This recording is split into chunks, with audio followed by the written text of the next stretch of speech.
Saudara semua yang beta hormati, beta lanjutkan ini pada seri yang kedua ini. Jadi beta mundur sedikit ke belakang. Tadi teks proklamasi atau proklamasi daripada Maluku Selatan itu, di bawahnya itu pemerintah Maluku Selatan, JH Manuhutu dan A. Y. Rizal. Ya, jadi jelas pemerintah Maluku Selatan yang memproklamirkan. Nah, kita lanjutkan dengan tadi tanggal 19 bulan 8 atau tanggal 19 Agustus 1945, 2 hari sesudah proklamasi, Soekarno mengangkat Mr. Latu Harhari sebagai gubernur Maluku dan berkedudukan di Yogyakarta. Ini saudara-saudara satu hal yang aneh, naif, dan sangat illogical, sangat tidak masuk di akal sehat. Bagaimana bisa proklamasi RI Jogja dan sekitarnya tiba-tiba 2 hari kemudian angkat gubernur Maluku? Provinsinya di mana? Pada saat itu kan Maluku Selatan di bawah kepemerintahan Dewan Maluku Selatan, pemerintah yang sah. Kok Soekarno bisa mengangkat Mr. Latu Harhari sebagai gubernur Maluku yang provinsinya tidak ada, lalu gubernurnya berkedudukan di Yogyakarta? Ini kan sudah langit dan bumi. Lalu Mr. Latu Harhari lagi, beta saya mengerti jelas kok bisa terima hal seperti itu. Beta anggap Mr. Latu Harhari orang yang pandai itu, tapi sangat naif ya. Oke. Nah, kita lanjutkan. Jadi ini merupakan pelanggaran yang inkonstitusional. Pelanggaran pertama yang dilakukan oleh Presiden Soekarno. Jadi dari sini saja kita sudah bisa lihat bahwa ada maksud daripada Soekarno untuk mencaplok Maluku. Ada maksudnya untuk Maluku. Sehingga seakan-akan ini gula-gula untuk Maluku. Seakan-akan ini gula-gula dengan mengangkat gubernur Latu Harhari, itu gula-gula untuk Maluku. Ini bukan gula-gula. Ini penipuan di siang hari bolong, ya.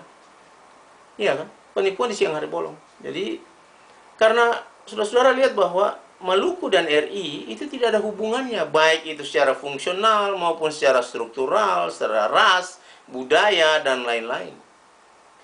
Selanjutnya Maluku berada di bawah kontrol Dewan Maluku Selatan sebagai pemerintah otonom yang bertanggung jawab kepada pemerintah Belanda, saudara. Oke, kita lanjutkan.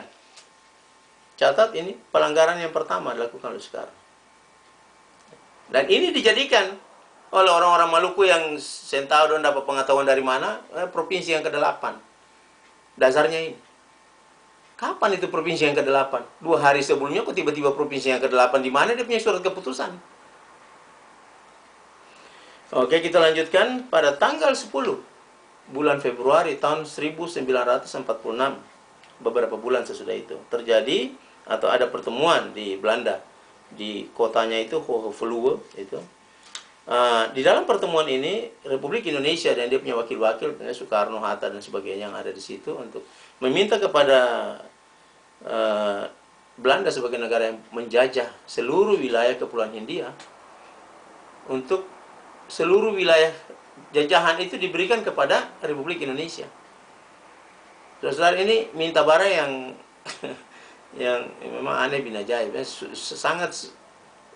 Kita sendiri kadang-kadang tidak mengerti apa, tapi ya itulah fakta dan kenyataannya. Jadi kalau ketemu bilang galojo, orang mau bilang galojo, ini rakus ini. Ya, sudah proklamasi Indonesia, Republik Jogja dan sekitarnya, tapi masih mau galojo orang lain punya.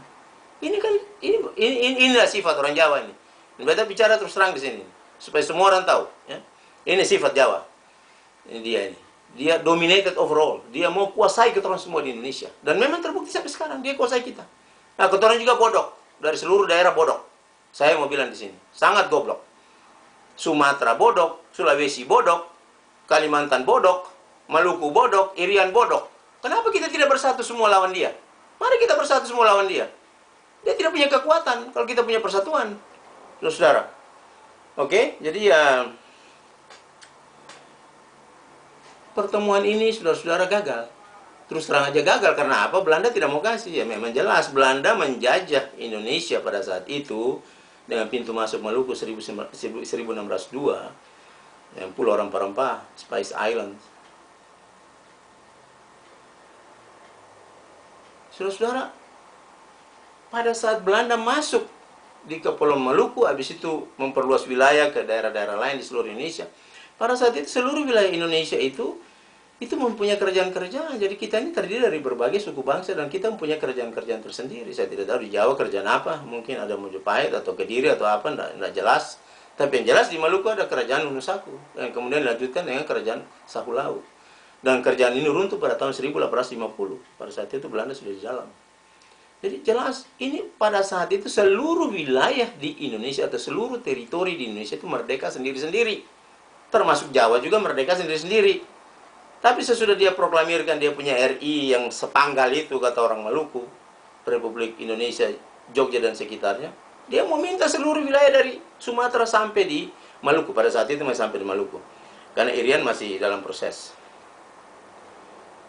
Jadi dari sini kita bisa lihat, saudara-saudara, ya, bahwa dari awal sudah jelas, sangat kelihatan sifat atau jiwa ekspansionis atau jiwa pelebaran atau jiwa perluasan, katakan kalau secara kasar jiwa rakus.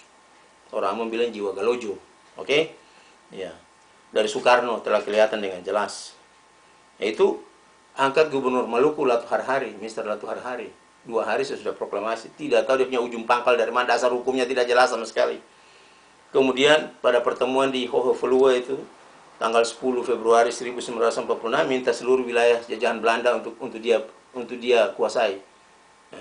Karena dia tidak, tapi gagal pada saat itu, Belanda tidak kasih. Kemudian yang ketiga kita lihat di era tahun 50, seluruh negara bagian dibubarkan oleh Soekarno tanpa alasan yang jelas. Hanya berdasarkan dekret Soekarno, dekret Soekarno, dekret presiden, dekret presiden. Apa yang dekret presiden? Itu sangat bertentangan, itu inkonstitusional. Sangat bertentangan dengan baik konstitusi RIS maupun konferensi meja bundar maupun undang-undang darurat tahun 50. Sangat bertentangan, saudara-saudara. Kemudian yang kita lihat di Wikora, perebutan Malaysia. Malaysia di bawah wilayah jajahan Commonwealth Inggris. Keturunan di bawah jajahan Belanda. Dia mau caplok lagi daerah sekitar situ. Mau ambil lagi Malaysia, akhirnya gagal sampai hari ini. Kemudian Irian Barat, oke, dia berhasil dengan Irian Barat. Timur-Timur berhasil, tapi akhirnya jadi bumerang. Karena Timur-Timur itu jajahan Portugis, dan Portugis betul-betul konsekuen. Dia berdiri di belakang Portugis untuk merdeka, di belakang Timur-Timur untuk merdeka. Nah itu. Kita lihat di sini bahwa Portugis memang konsekuen, ya. Oke. Saudara-saudara, jadi